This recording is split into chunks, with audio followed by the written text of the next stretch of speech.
Hello everyone, what's up? My name is KOKOStern and you're watching Biased Beginnings for Metro Last Light.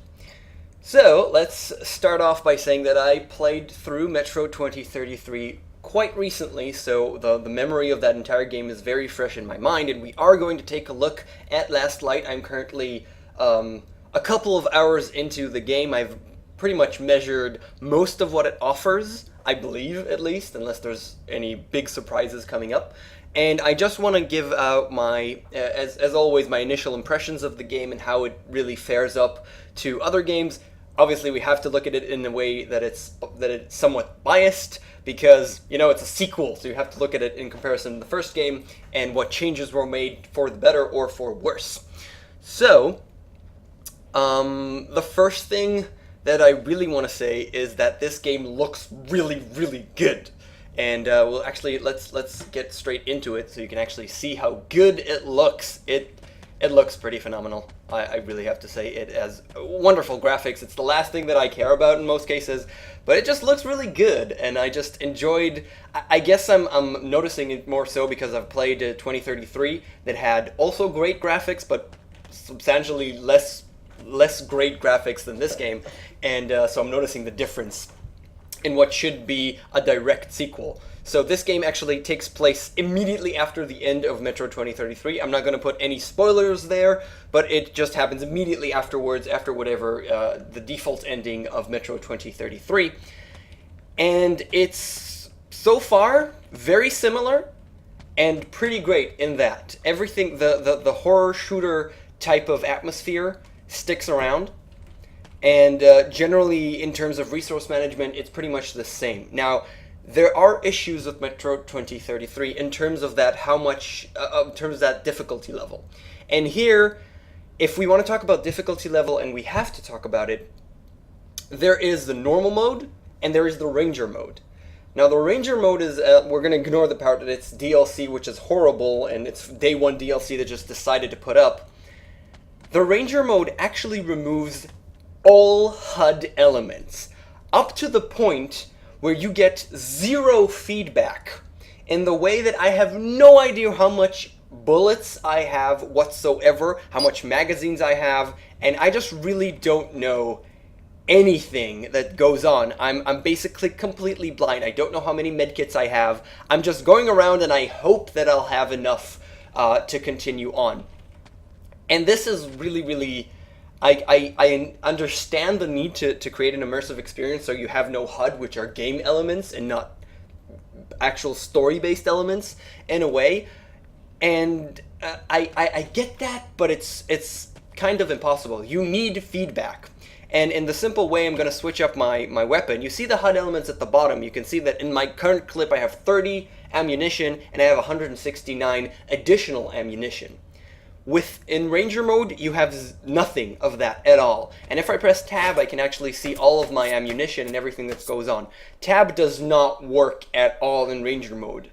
The menu does come up so you can choose stuff. As you can see with the mouse, I can actually choose between throwing knives and a grenade that I have. You can still do this in Ranger mode and switch up, but you don't see anything. You just have to remember it.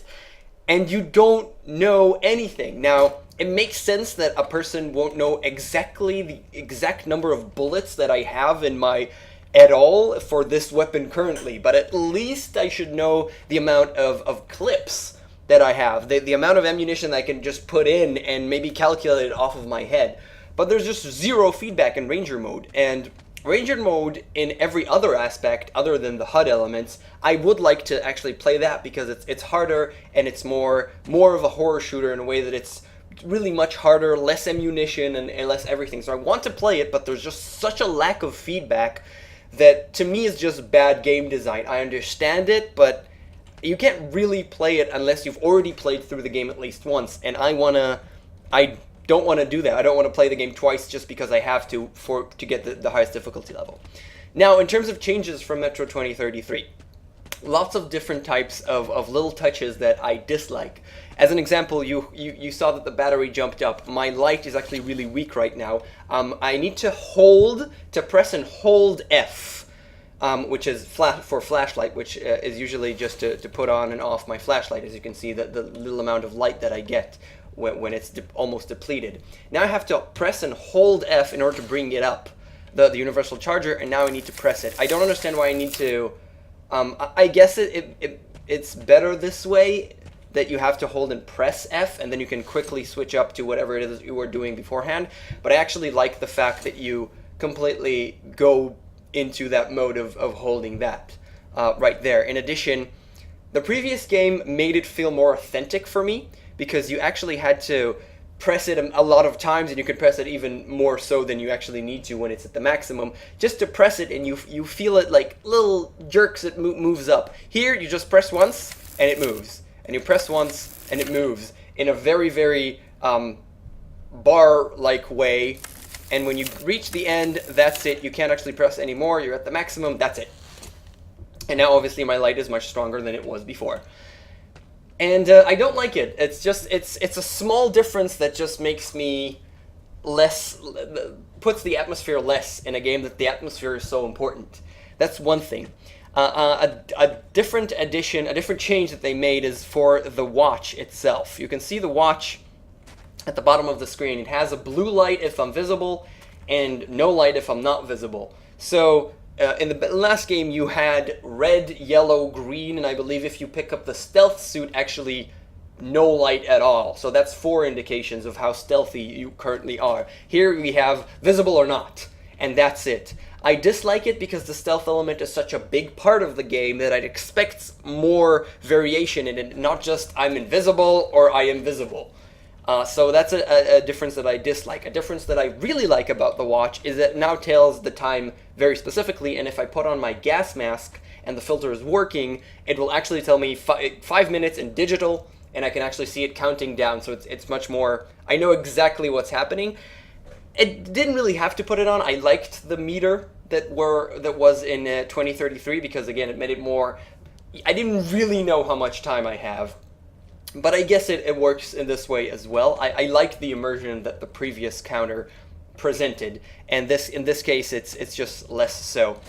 Other additions that I really do like is when you put the gas mask on and you walk through puddles and there's big splash, and you run through puddles, there's big splash or maybe blood actually on your visor. And in addition to the visor being able to break and you having to replace it because it's broken, it also gets smeared. And when it gets smeared, you can just move your hand on top of it in order to clean it up by a tap of a button. And that is an addition that I really liked because that adds authenticity and adds to the atmosphere, which I really do enjoy. Other little tidbits of manual things that they added, some I like and some I do not. As example, I can switch this up to, I guess my visor is a little bit more broken up than this one. Other little additions that they had is when you look at a weapon and you want to switch between your weapon and the weapon, you can actually see every addition that was made to the basic weapon set, and that allows you to understand better what you're picking up. It still doesn't say anything. It doesn't say a word. This is that weapon, so you can get to know it better. But it's a better way of understanding what I'm picking up. And talking about picking up, in Metro 2033, I had to press 1, 2, 3, 4, 5, 6 times to pick up everything in this container. Now I have to press 1 time. And I only got... I got 4 things, but one of them was double the same ammunition, and I have a full medkit, so I didn't pick that medkit up. I enjoyed picking a million things up because it was more authentic. Especially, forget this part, which one press is fine, but when you go on top of a corpse of someone that you killed or someone that's just dead, and it has everything around him, you pick that up, and if you miss something, then you miss something because you didn't actually, it gave a sense of actually going through and rummaging through the corpse and actually searching that body for ammunition. And here I just look at the body, press E, get everything, and walk on. So that is an addition that I dislike. Those are all small things that have to do with immersion and atmosphere. And in a game that's pretty much, for me, it's 100% immersion and atmosphere. That's the biggest thing that I get from this game, and why I love it so much. That offended me a little bit.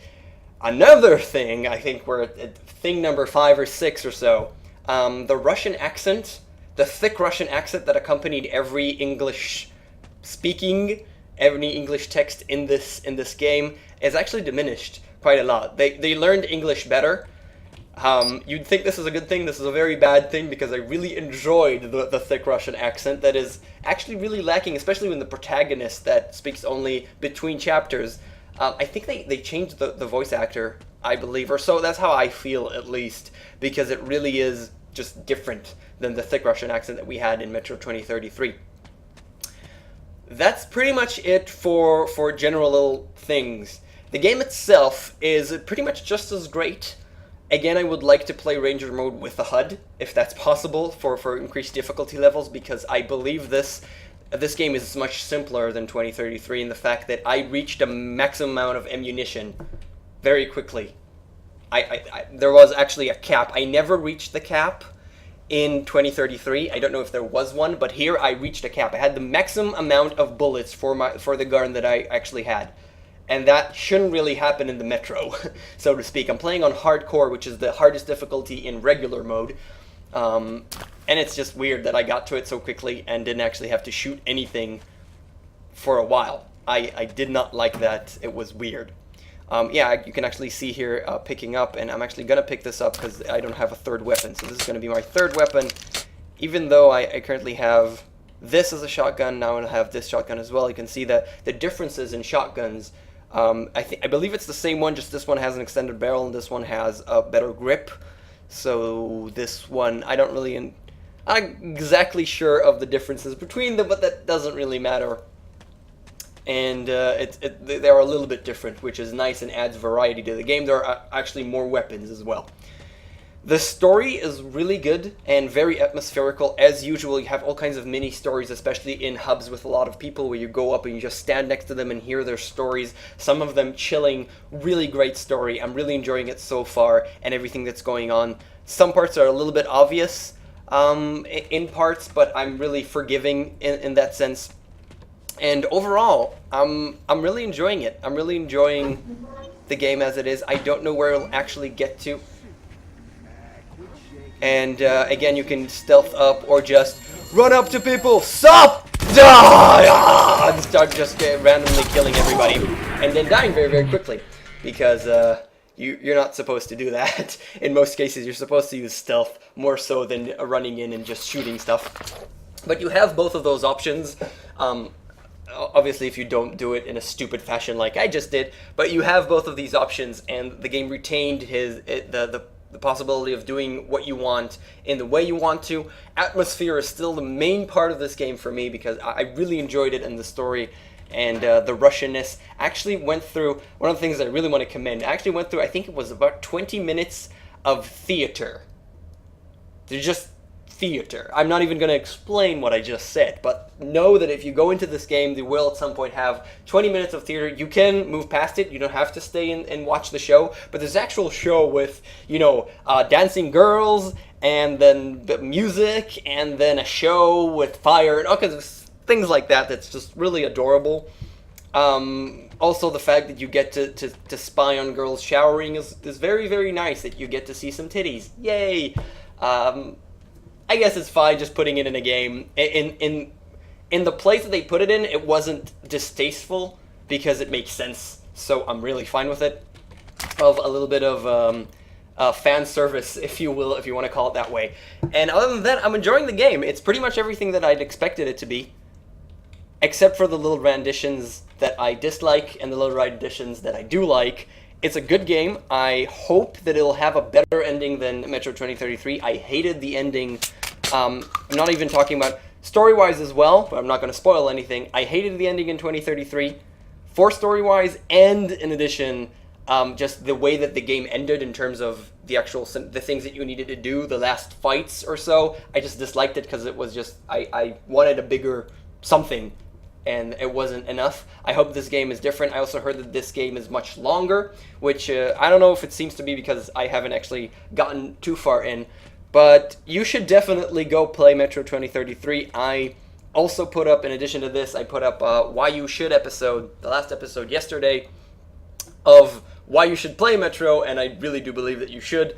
2033 and Last Light. I'm going to go and continue playing this game and finishing it, and then put up an afterthought So thank you very much for watching. My name is KOKOStern once again.